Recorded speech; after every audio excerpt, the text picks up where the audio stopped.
Assalamualaikum warahmatullahi wabarakatuh.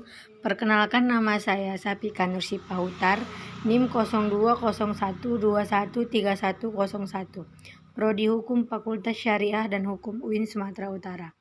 Di sini saya akan memaparkan makalah saya, yaitu Majas Bahasa Indonesia. A. Definisi majas atau gaya bahasa.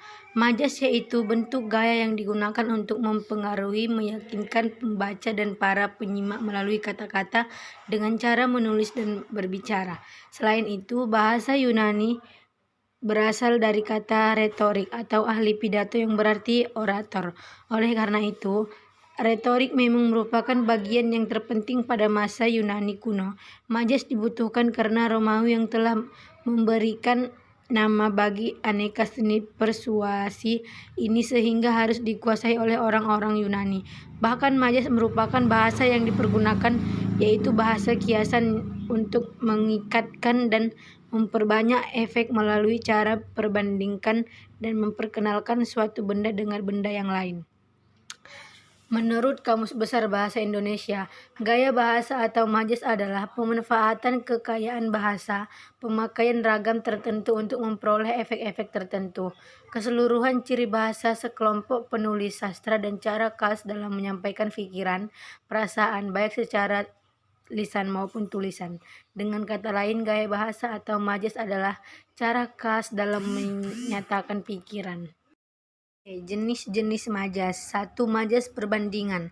A. Personifikasi. Majas yang melukiskan suatu benda dengan memberikan sifat-sifat manusia kepada benda mati sehingga seolah-olah mempunyai sifat seperti manusia atau benda hidup. Personifikasi atau pengisahan bahasa Latin yang berasal dari persona atau aktor, topeng yang digunakan dalam drama, pelaku orang, atau membuat fik atau personifikasi apabila digunakan maka harus menggunakan kualitas-kualitas atau ciri-ciri pribadi yang terhadap gagasan-gagasan atau benda-benda yang tidak berwarna. B. Depersonifikasi. Majas depersonifikasi adalah salah satu jenis majas yang termasuk ke dalam majas perbandingan, yang mana seorang manusia akan diberikan sifat-sifat yang umumnya hanya ada pada benda mati saja. C. Metafora. Metafora atau kiasan merupakan implisit perbandingan sehingga di antara dua hal yang berbeda tanpa adanya kata sebagai atau seperti. Kiasan juga dapat diartikan sebagai gambaran yang berdasarkan perbandingan atau persamaan atau pemakaian arti kata yang bukan sebenarnya. D. Smile.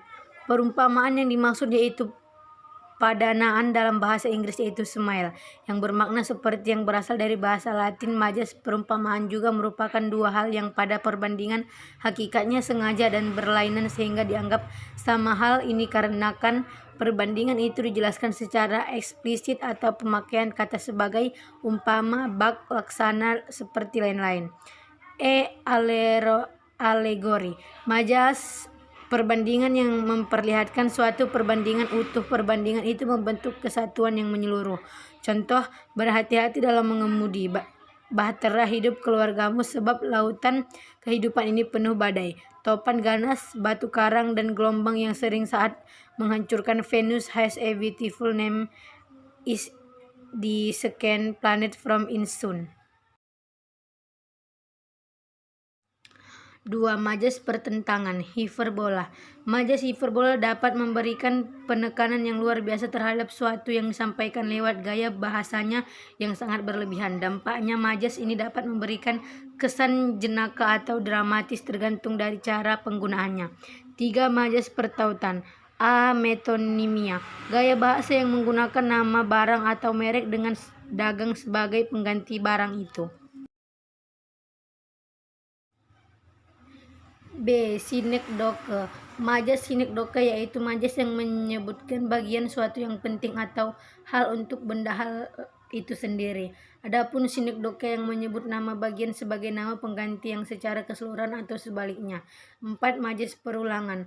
A. Repetisi. Merupakan majas yang melukiskan suatu dengan menggunakan kata atau beberapa kata berkali-kali, yang biasanya digunakan dalam pidato. Contoh, kita junjung dia sebagai pemimpin, kita junjung dia sebagai pelindung rakyat, kita junjung dia sebagai pembebas kita. B. realisme.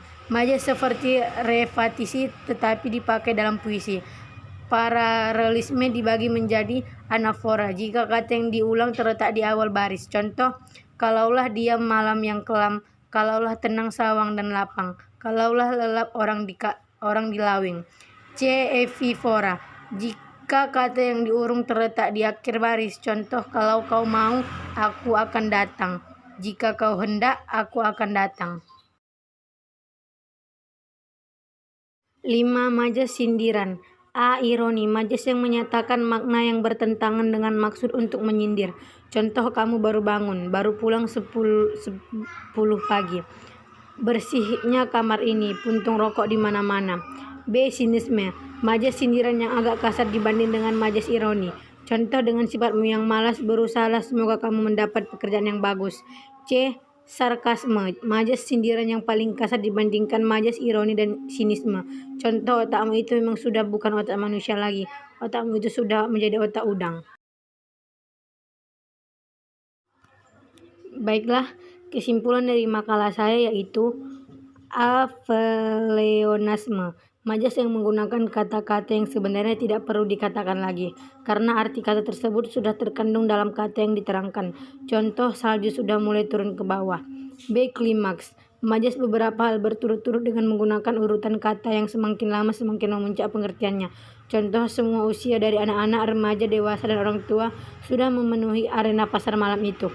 C. Antiklimaks, majas penegasan yang melukiskan suatu dengan menyatakan beberapa hal berturut-turut dengan menggunakan urutan kata yang semakin lama semakin menurun pengertiannya. Contoh, jangankan 1.100 rupiah pun tak ada. D. Majas detoris, majas penegasan dengan menggunakan kalimat tanya yang jawabannya sudah diketahui. Contoh, mana mungkin orang mati hidup kembali.